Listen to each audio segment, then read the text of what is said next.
thank you all so much for joining. Let's get going. If we have a few stragglers, great.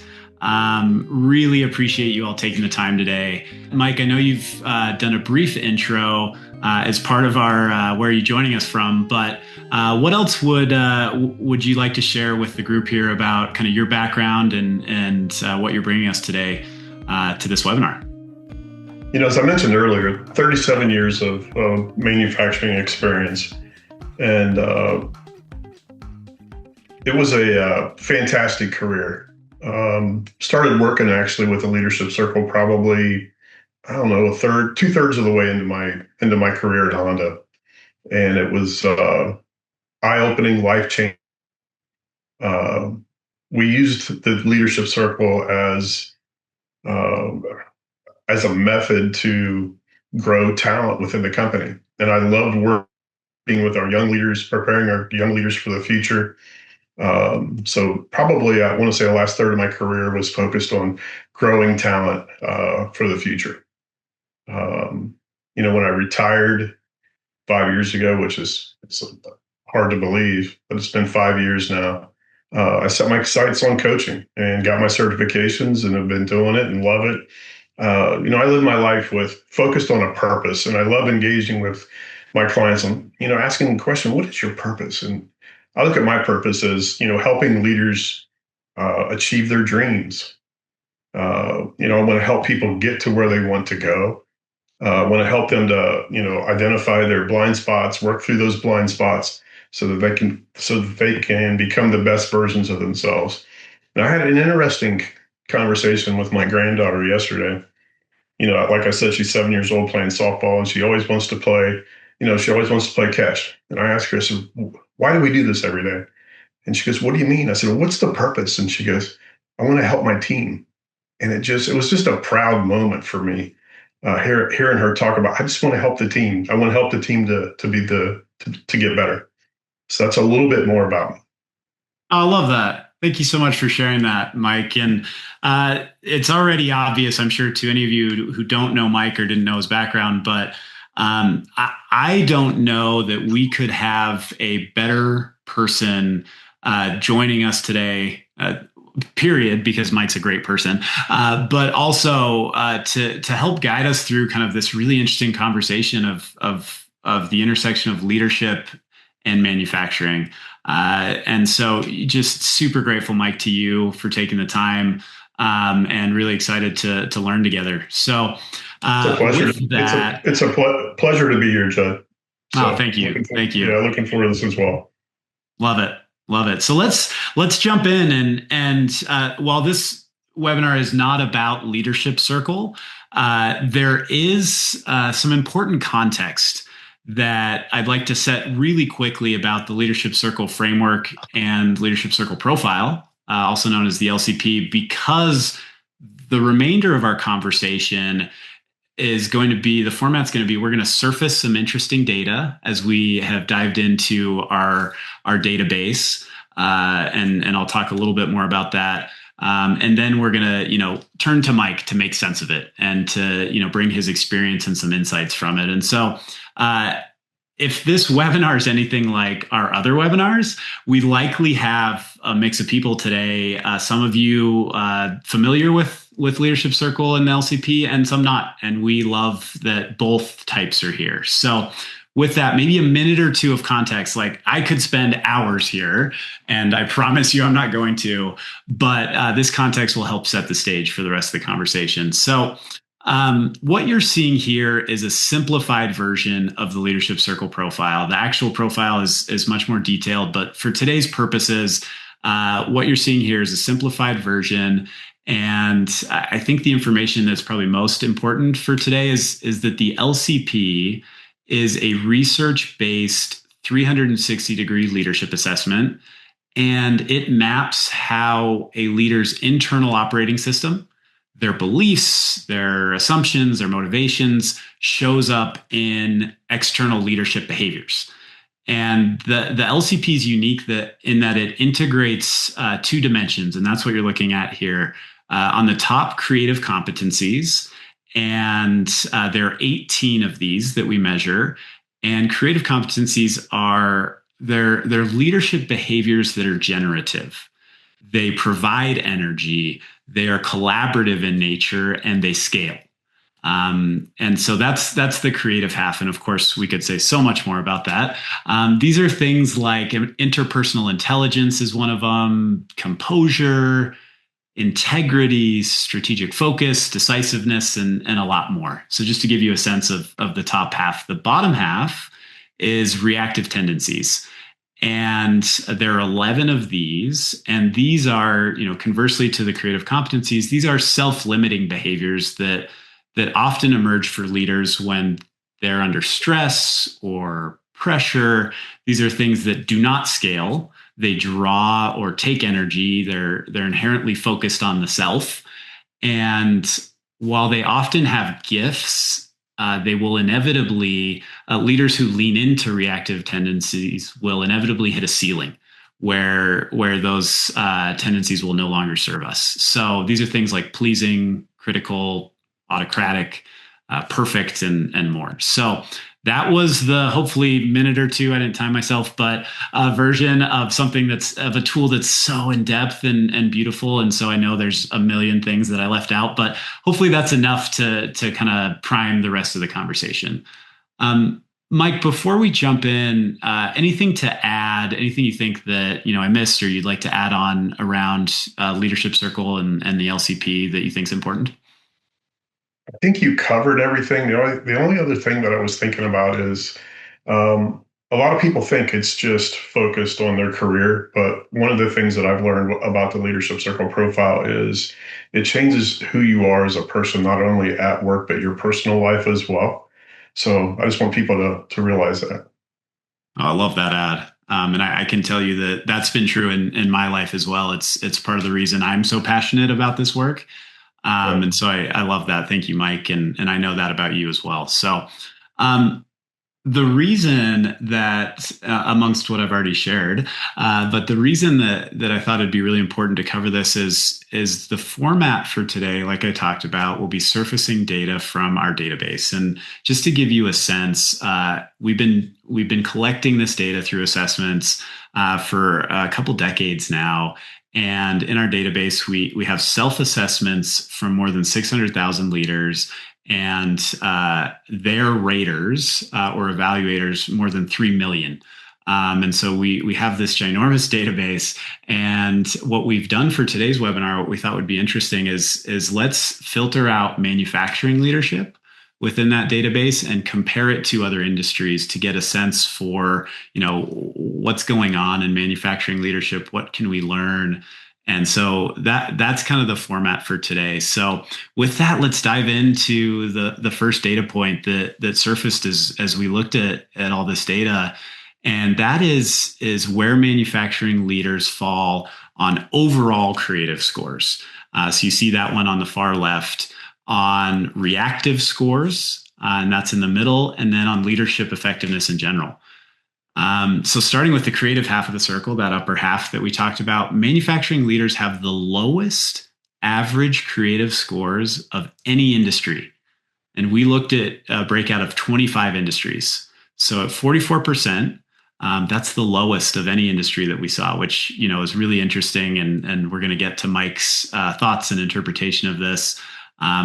Moving over to the middle, when we looked at average manufacturing leaders and their average reactive score, they were the third highest reactive score.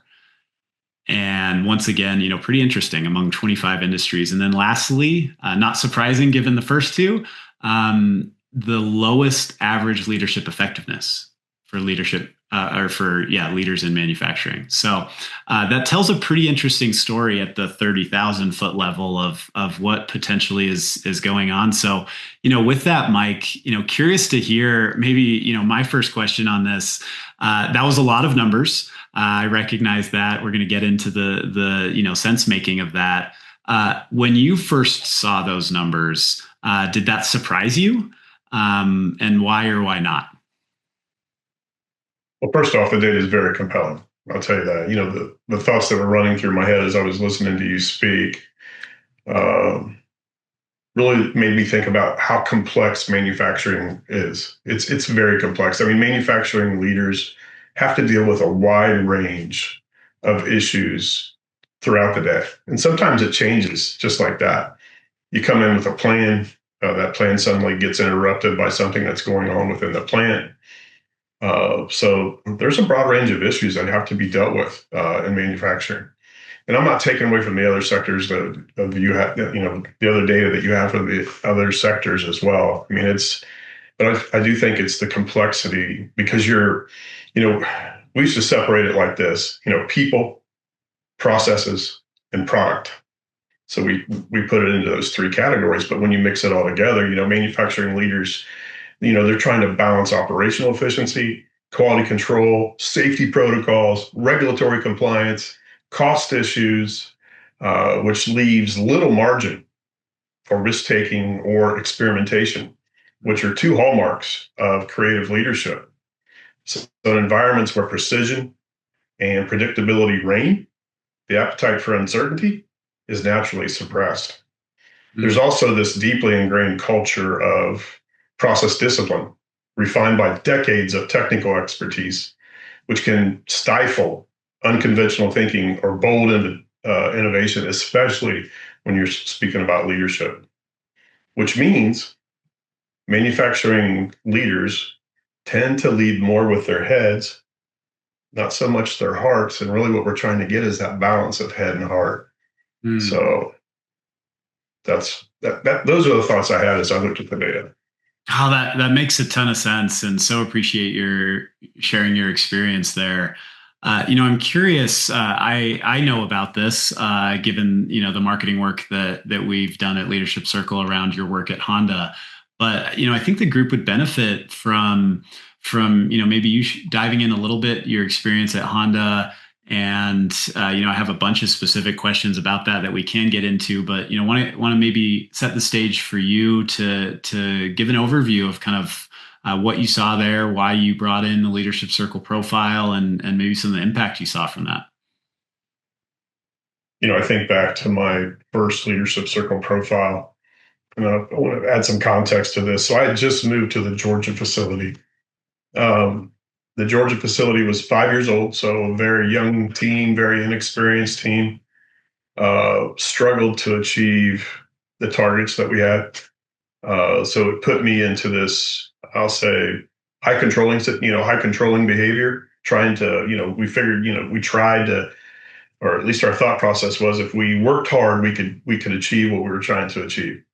So that sort of puts it in context, young team, not achieving our targets. And there was also rumors of this new transmission that we really wanted to be able to produce that transmission in our facility, but we knew that until we could achieve the targets that we were given, it was going to be a challenge. So I went to, had my first LCP, eye-opening. It was an incredible experience. The awareness was peaked for me. Okay, this is, it really identified everything that was going on in the plant and enabled me to step back and focus on areas that I wanted to grow in my leadership. And I began to experience somewhat of a shift. I wanted my entire team to go through this process. So I started enlisting, my division leads and my department managers and got them into the Leadership Circle profile as well, because I wanted my entire team to have that experience. The shift was amazing. It was really focused on becoming more aware of who we were as leaders. We started having these deep discussions about what true leadership looked like. We focused on courageous authenticity, being purposeful, fostering teamwork in ways that we had never done before. So that everyone that went through the Leadership Circle profile process, we started having weekly meetings and we started having discussions about, what we were becoming more aware of, as well as experiments that we wanted to try, things that we wanted to do different. It was interesting. One of the discussions that we had really focused on the difference in leadership, and we made two categories. One was toxic, and one was inspirational. And as I, stood back and watched the teams start to flesh that out, it was a pretty incredible process. Uh, Through it, we learned to be more trusting, more respectful, and display more humility and vulnerability in the ways that we were leading our teams. It was just incredible to see how the team came together, and we developed a couple of slogans that we used throughout the entire progress of our journey. The first one was "One Team, One Dream," and that was something that led almost every one of our business discussions. We would have, the team would say, how are we positively influencing this, and how are we negatively influencing this? And the other slogan that we put together was, the most important things leaders do is to create positive environments where people love to come to work. And we knew it was going to be hard to achieve, but that was something else that drove us and was representative in our business model going forward. Nice. Thank you for laying that out. Super helpful to understand that context, and love that. Can you speak to maybe business results that came from that leadership development effort, and what you guys saw at the plant level, and anything else that's coming to mind? Taking the entire team, the entire leadership team through the leadership circle profile, it felt like we went from the power of one to the power of 30. If you can, comprehend that for a minute. I'll give you some key data here, though. From a safety perspective, our OSHA recordable incident rate was around 10. We were able, in a 2-year period, we were able to drop that to less than 1. It was such a change that we actually got a visit from OSHA because they wanted to see what we were doing. They wanted to know why we went from 10 to less than 1. So It was one of those. It's one of those visits. They knock on the door. OSHA's here, and you got to drop everything. There's no hey Mike, can we get a meeting with you? No, they just show up. So we had a great discussion with OSHA about that. Our productivity went from like 89% to 97%. Attrition was hovering around 17%. It dropped to less than 1%. So the team did a really good job of, like I said, we learned to communicate better. We were more respectful with our team. It was just a fantastic experience as I think back on it. The biggest thing, though, Judd, we were awarded that new transmission. And it was because we were able to achieve the targets that we were setting benchmarks in those areas for the rest of the company. So it was fantastic. Wow, I love that.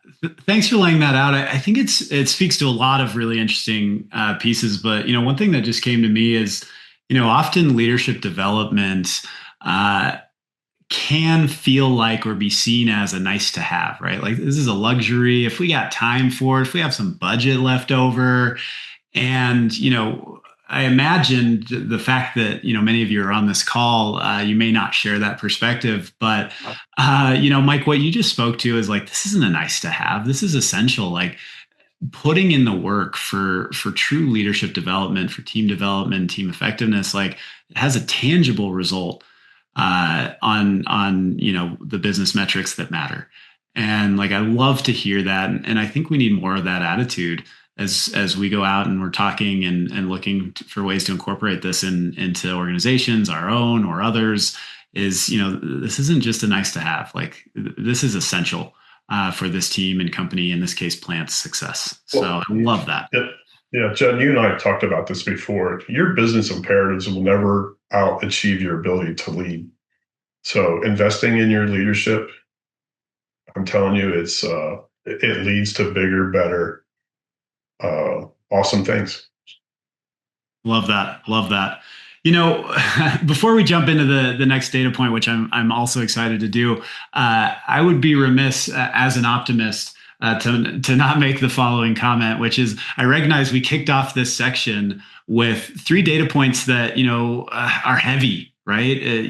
Manufacturing has the lowest average creative, highest third highest average reactive, and lowest leadership effectiveness. And I think it's among industries that we compared. I think it's important to note that the optimist in me says, well, you're starting at a place where some investment and some effort into this with people, teams, plants, et cetera, that maybe haven't ever had it, can yield some not just quick, which of course matters, but powerful movement on that. Like if you're already doing really well, maybe the value of incremental investment is pretty low. But if you're starting where we see, the average scores are at, like some investment can go a long way. And maybe that's just the optimist speaking in me, but it's something I think that's worth thinking through. Totally agree. All right. So let's transition now into the next data point that we found and we thought was pretty interesting. And so what you're seeing on the screen here is the relating dimension. And what I mean by that, if you look at the bottom, you'll see relating highlighted in what we call the inner circle. It's an inner dimension, which is a summary dimension of a group of creative competencies. And you're seeing those on the outside of the circle. So starting with interpersonal intelligence, mentoring and developing, collaborator, fosters team play, and caring connection. Those are the competencies, that make up the relating dimension. And so when we looked at relating, and we looked at relating specifically for maybe obvious reasons, which we'll get to, but when we looked at it, we saw that on average, manufacturing leaders score lower than leaders from any other industry within relating, and specifically caring connection as a competency popped there as well at 42%. And, there's a lot to get into there, which I'm excited to do, but, maybe preconceived notions or whatever it may be, might make this feel like, oh yeah, that makes sense. And that tracks with maybe what I would expect. It doesn't make it any less, and maybe even it makes it more impactful to really understand what's going on in manufacturing specifically, where, the relating creative competencies are low and suffering, and what's possible when we spend time on those. So, Mike, curious how this lands with you. How have you seen low relating, specifically caring connection scores show up in a manufacturing context? Yeah, I just read one of the comments in the chat. Manufacturing is heavily process driven, and that is so true. But I'll tell you this: the biggest shift that I've seen in our facility was caring connection. I believe it is the catalyst for the rest of the leadership circle profile. I really do. When your employees know that you care and they can see that care on display, they're more engaged. So let's go back. We all had low caring connection scores initially. That's why our engagement scores were low, attrition rates were high. And I think back to it, and I'm like, it wasn't easy, but when I saw the data, I was like, holy cow, this is where we need to focus. We had pockets of success throughout the facility, but as a whole, we had gaps in the culture that we wanted to achieve. And the shift took time. Like I said, it was a 2-year period, but you got to figure you can't sustain an attrition rate of 18% or 17% or whatever it was. So our team recognized how important it was to develop relationships throughout the organization. We wanted our associates to feel like they were part of something bigger. We wanted them to love to come to work. I said that earlier. We wanted them to actually love being there. Think about it. Where do you spend most of your time? With the people that you work with.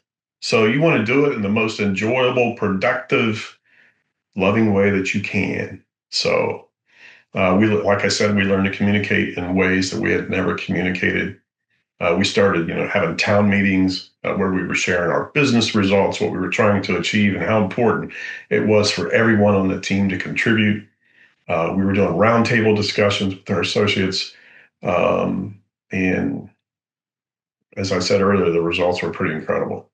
Mm. Um, and like I said, I'm just reading the chat there. I'm curious what type of that would get promoted. A lot of times those people that get promoted are the ones that get the job done, not necessarily the ones that are great leaders or great communicators. Those people that get the job done, a lot of times they don't have leadership skills necessary to lead large facilities. Yeah. Yeah. Good insight and great questions. Appreciate you all surfacing them. I'm making an assumption here and check me on it. But, curious, Mike, I imagine or assume there would be some initial pushback. You come into a team, you see carrying connection or relating scores are low, and you are wanting to focus on that. I imagine that maybe felt a little foreign to some people as you started to roll that out. Like, how did you inspire people to really want to engage in the work for something that may feel super foreign for them? There was pushback, but there was a guy, a good friend of mine told me this a long time ago. He said, awareness precedes choice, which precedes change. And it's something that it always stuck with me. I really focused in on that. And, I look at learning in four steps. There's invitation, there's information, imitation, and innovation. So we took what we learned from our LCPs and started having conversations and started doing some experiments with our teams. And those experiments started working. We were communicating better. We were, respect was a lot of the discussion. So we really focused the discussion on trust, respect, humility, and vulnerability. The more we had those discussions, and a lot of our experiments didn't work. Don't get me wrong. If they didn't work, they didn't go into the change column. But we kept this journal, this leadership journal, and it was laid out: awareness, choice, change. So what was our awareness? And then we had choices. Okay. Do we want to continue to do the same things? Or do we want to try some things differently? Now, the things that worked went into the change column. So the more discussion that we had around, what we were becoming more aware of, really was the shift for the team, because there were a lot of skeptics in the beginning. There were people like, this is not going to work. And you can teach an old dog new tricks, because I'm an example of that. So. Love that. Love that approach. Thanks, Mike. Awesome. So let's use that to transition into our next piece of data that we wanted to surface, and that is around. Excuse me. That is around. We've spent some time so far on maybe some bigger challenges that we've seen in manufacturing, and so I of course wanted to take some time to talk about where manufacturing leaders are scoring the highest in creative and the lowest in reactive. And so what you're seeing here is the creative competency of balance, which is for manufacturing leaders, the competency that they scored the highest on. And you're also seeing the reactive tendency of pleasing, which is the reactive that they scored the lowest on. And, I think it's interesting to think about the manufacturing context and environment. And, curious to hear from you, Mike, maybe starting with low pleasing. In many industries, leaders struggle. We see this all the time with saying no, or, over indexing on harmony. And manufacturing leaders, at least according to this, seem to be less prone to that. Do you have a sense for why that might be? It's so true. Manufacturing leaders will definitely say no. Okay. And it's because it's process driven, it's equipment driven, it's output driven. They're trying to make a product. So if somebody comes in and says, "Hey, we got this new idea, or we want to do something different," they're going to say no. Because manufacturing is shaped by tangible outputs, clear standards, and there's daily pressure to meet production goals. So that environment rewards directness and accountability more than harmony. So that's what you get. Mm. And when there's ambiguity, that can stop the line. Yeah, literally, that can stop production. leaders learn quickly that clear decisions, even unpopular ones, uh, it's okay to say no. Because you want to keep the system moving. So it's not about being harsh. I don't think it's about protecting quality. It's protecting safety. It's protecting output.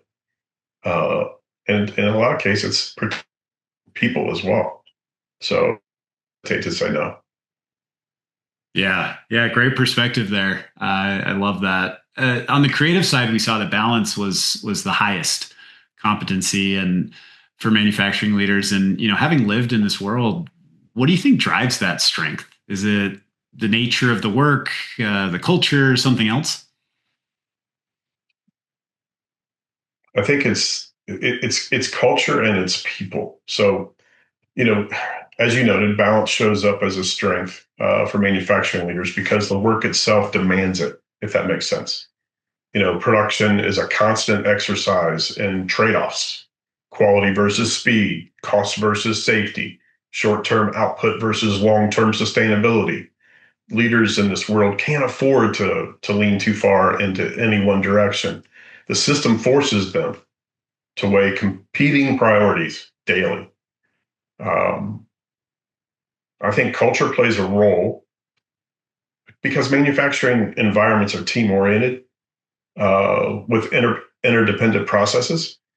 And a leader who over indexes on one dimension, say pushing output at the expense of people, quickly sees a negative ripple effect.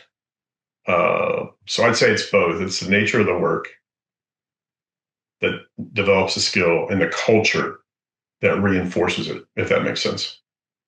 Yeah, yeah, it makes total sense. Appreciate your insight there.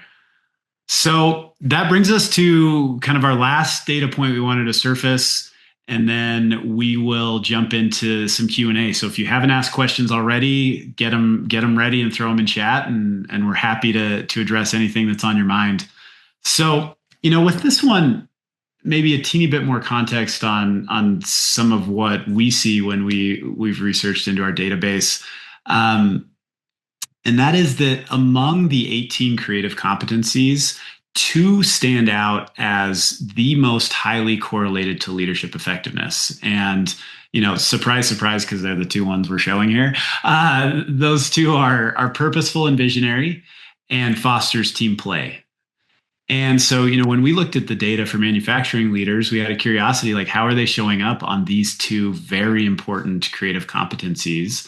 And what we saw is, unfortunately, once again, manufacturing leaders have the lowest average scores among all industries in these two competencies. So, kind of along, similar themes, and maybe shouldn't be a surprise given some of the previous data around, especially the lowest industry on leadership effectiveness. If these are the two competencies most highly correlated, of course, there's a relationship there. But just because it's not a surprise doesn't mean it's not important. And luckily we have Mike here to guide us through maybe making some sense of this. And of course, if any of you have thoughts on what might be driving this, please throw them in chat. But Mike, as you experienced this specific piece of data, curious what comes to mind as far as manufacturing, specifically in fosters team play and purposeful and visionary. I said earlier that caring connection was the catalyst, but the two that you just mentioned are two. I'll say the two that you just mentioned are key, but there's one more I'd like to add. So uh, I would add courageous authenticity. So typically, and I'll go back to my experience, at Honda, the courageous authenticity, fostering team play, uh, or foster team play, and purposeful and visionary. Those were three areas that our leadership team really zeroed in on because we knew from discussions that was going to improve our leadership effectiveness. And when I see an LCP for the first time, I look at courageous authenticity, purposeful and visionary, and fosters team play scores just to see where we need to work, where we need to go to work when I'm working with a client. So those are three that I really focus on. I think leaders who score high in these behaviors typically see better overall business results. And the other thing that's really cool is their energetic cost is much lower. So if you picture that, if you will.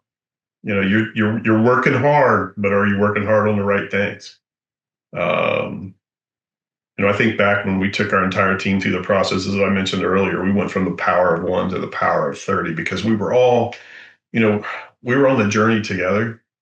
Um, so it's those, courageous authenticity coupled with, Foster's team play and being purposeful and visionary really drove what we were doing with how we communicated with our teams, how we shared with our teams, how we energized our teams. Um,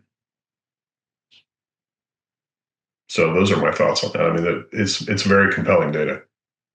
Yeah. Yeah. Love that. Thanks for sharing that, Mike. Curious, you've spoken about Honda and shared some great experiences from there. As you think about kind of what you're up to now in coaching and coaching some manufacturing leaders, and curious if you're seeing anything in those experiences, any stories, anything coming to mind around these two dimensions in particular. It's interesting because these two dimensions come up in a lot of discussions.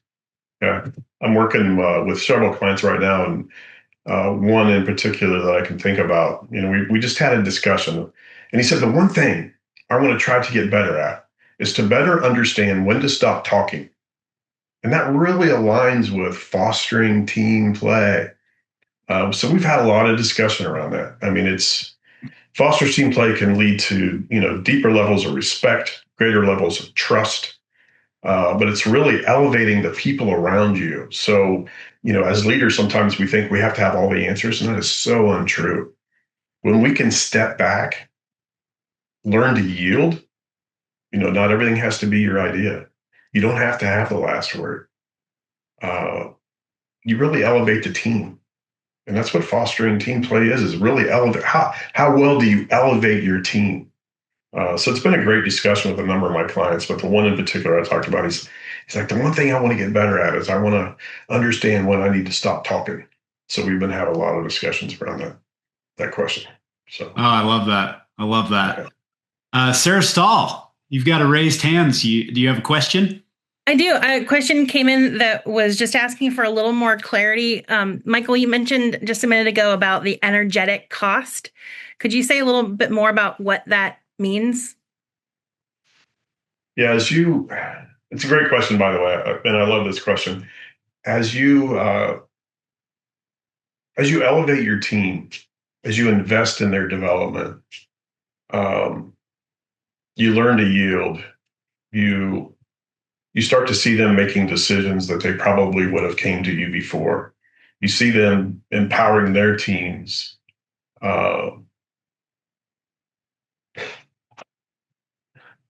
Before the leadership circle profile, I was working probably 60, 70 hours a week. After taking the team on this journey, 45 was a long week for me. So my energetic cost came way down. And we were achieving targets like we had never achieved before. So that's the best way to explain it. I hope I answered your question. If not, we can get into it again. Love that. Love that. And maybe I have a question now for Mike or anyone. If you have thoughts or answers, raise your hand, and we'd love to hear from you as well. Like, one of the things I think is pretty interesting is often when we talk about Foster's team play, one of the words we forget and drops off real easily is play. And we think about Foster's team play as this is great teaming. And it's an effective team, and those things are also true.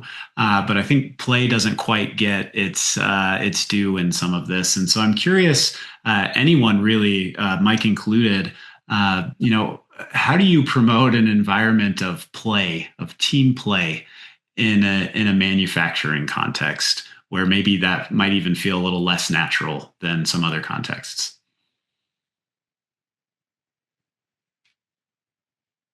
Yeah, I'm anxious to hear what somebody else has to say on this. Yeah, jump in. We have a lot of smart people on the call. So if you have thoughts, experiences, raise your hand and come off mute, and let's hear from you.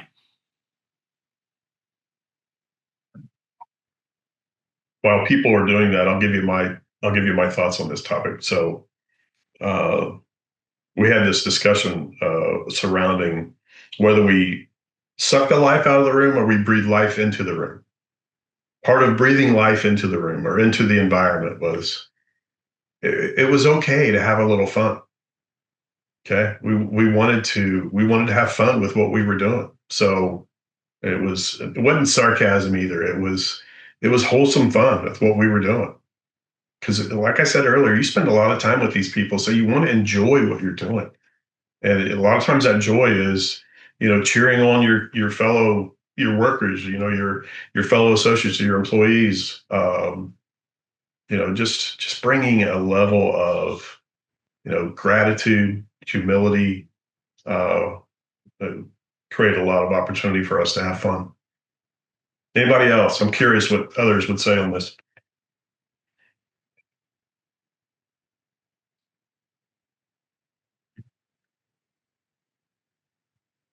We used to put our employees on committees, task forces, and so Sure. they had to figure out. They became leaders in their own right. They had to figure out the issues. And Yeah, one of my very similar. Yep. Love that. Thanks, Lori. Sarah, did you have a raised hand or was that an accident? Well, no, I was just thinking while people were still thinking about that, Yamato, I'm not sure if I'm saying that name correctly in the chat, had a good question just about the leaders who are making up the data that you're sharing and talking about. And so kind of what level of leaders are we talking about in the data? Good question. Good question. So we did not filter by level of leadership for this. And so we got leaders at all levels in manufacturing. The reality is that's going to be heavily skewed more towards senior leaders. Just the nature of who is most often taking the LCP, but we did not filter by level. Good question. All right. Anthony has a comment in here, promoting creativeness, breaking down barriers and self-awareness and communication through building a common bond. I love that. Really, really good ad, Anthony. Appreciate that perspective for sure. So with that, we've reached, I think, probably a good transition point out of kind of the data and that piece of where we've been today, and happy to open it up for any additional questions. And then we'll close out here in a minute. Feel free to throw them in chat or raise your hand, and we'd love to hear from you and see your face asking the question. So Sarah, is there anything we haven't covered in the chat that we can kick off with? Yes, there were three that I made a note of while we were talking. The first is, how can I get my team leader on board with leadership development? Thinking it's a priority for the whole team and not just for those who might be cherry picked for advancement. Great question. Mike, what would you say? I'm just sitting here thinking that's a great question. I think for everyone out there, if you're in a manufacturing setting and this discussion comes up a lot, what are we supposed to do? Push for a strategy, create a strategy, talk about the importance of this type of work. People they like to innovate processes, they like to innovate products, but we really don't talk about how we innovate leadership or how do we instill innovative leadership skills into our teams. So I think the first thing is really to build a strategy around this and dare to be different, dare to be better. Let's rid this mindset of I'll just work harder. We need to equip our leaders with the skills they need to be excellent leaders. One of the things when I work with my clients is I like to work with them on how do I move from being full of myself to becoming free of myself. And it's a strategy around ego and pride, because ego and pride are so damaging to leaders. But I think this type of work needs to grow within the manufacturing sector, because the data definitely points to the need for it to grow. So, love that perspective. Sarah, what else you got for us? Yeah, kind of in the same vein of developing people. A question came in about how to prepare leaders who are maybe not the ones normally expected to advance. So this came in with context about those being picked to advance are often the firefighters, the ones who know how to put out the fires, or maybe are leading reactively, using leadership circle language. So how can you prepare leaders ahead of promotion or assignments and kind of prepare them to react creatively and not reactively? I'll jump in here real quick, Judd, then I'll let you finish it up. Yeah. First off, I'd get them a coach. A coach like Mike? Yeah, get them a coach. But there's things that you can do. I'm being serious now. There's things that you can do. So there are, self-awareness, helping them to understand how their leadership impacts others, how their reactive tendency can impact others. There's techniques that they can learn, active listening techniques, teaching leaders to pause and fully hear concerns before reacting. There's this process I like to do with some of my clients is this is a reaction, this is a response. So understand what your triggers are, write down what your initial reaction would be, and then what's your desired response. Because for me, a lot of times leadership's like a sport. You got to practice. It really is. You have to practice. So understand what your triggers are. Work towards getting that response that you really want to achieve. And then there's some practical things that you can do. Role play scenarios, structured debriefs after tough situations, using reflective questions. And then finally, it's modeling presence. You want people to be really good leaders. Teach them to be present without being distracted. Show them how to balance urgency with empathy. So those are just a few thoughts. I don't know, Jud, you can add to that if you'd like. Yeah. Happy to. I love that perspective, Mike. I think that, there's and often I see an deeply ingrained perspective that people have that, leadership is an art. You either have it or you don't. You're born with it or you're not. And, we hear, and I see a lot of people saying, well, I'm just, I'm not a leader. Like I don't have it. And one of the things I've been so amazed by, and one of the reasons I'm so passionate about the work we do here is that we've managed to quantify like what makes effective leadership, and we understand what drives that. And that can sound really buzzwordy and kind of marketing salesy, but at the end of the day, what it means for me is anyone who wants to and is willing to put in the effort can develop their leadership and become a much more effective leader. And we understand how to do that. That's part of what I hear, Mike saying. We've moved from a culture of or perspective a lot of people have, like, how do I become a great leader? Well, either you are or you aren't. Or, maybe read a biography of a great one and hope that you magically internalize, what worked for them. And that's just not the reality. And that's part of why we wanted to surface data in the course of this conversation is like, yeah, it's part art, and there's a big part of it that's science. And we understand it, and we understand what can drive it. So, to the original question, like I think part of the initial first step is if, someone's not there yet mentally is getting them to believe like, yeah, there's a world which we can assess and understand your leadership and where it's at now. Then we identify what you need to do and what you want to work on that's going to take you to the next level. Like for me, there are a few things more motivating than that. I'll just add just a brief example. So I'm working with this plant leader who he struggles with staying composed during any type of issue. He really struggles. So we worked for several weeks on this. Just pause before responding. Ask questions. Just ask questions. And show appreciation. Even under pressure, show appreciation. So just those three simple things. Feedback from his team. This guy's changed. Just doing something simple like that. Pause, ask questions, show appreciation. And it brings so much more clarity it brings so much clarity to the issue that they're trying to solve, because communication's clear at that point. It's that simple. Great ad. I also see just a comment from Anthony in there about enjoying debriefing after milestones being another way to kind of encourage development prior to. Love that. Yeah, love that. It's fantastic. That's great. Yep. That's great. Well, you come out of.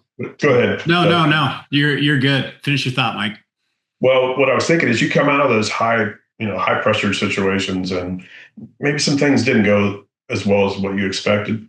The debrief will uncover maybe some things that you could have done differently. And it's just another level of awareness for you. So love that. That's it on my end. Great ad. Well, with that, I think we're at a good natural stopping point. First off, I just want to express a ton of appreciation to you all for joining, for taking some of your valuable time, spending with us today, for your contributions in chat and energetic contributions as well. And Mike, huge thank you to you for sharing your experiences and your insights. I'm under no illusion that people are here to hear me talk. You've been the star of the show, and just really, really appreciate how you showed up and helped us learn today. So thank you. Few final notes. We will share this recording. I know, I think Doug mentioned that earlier in the chat, but we'll share this recording within the next week with you all and anyone else who registered. If you want to revisit any of this discussion. And if you are interested in talking more with us about bringing the LCP into your organization or organizations you're working with, if you're just interested in continuing this conversation, type yes in chat. We'll note that and we'll reach out to set something up, or you can just reach out directly to us. If you found this webinar, you can find us as well if the chat thing doesn't feel like the best way to do it. And so with that, thank you all. Really appreciate your time. Have a fantastic day, and come to our next one. We're always doing these and they're always fun. Thank you. Thanks, Jud. Thanks, everyone. Fantastic. Yep.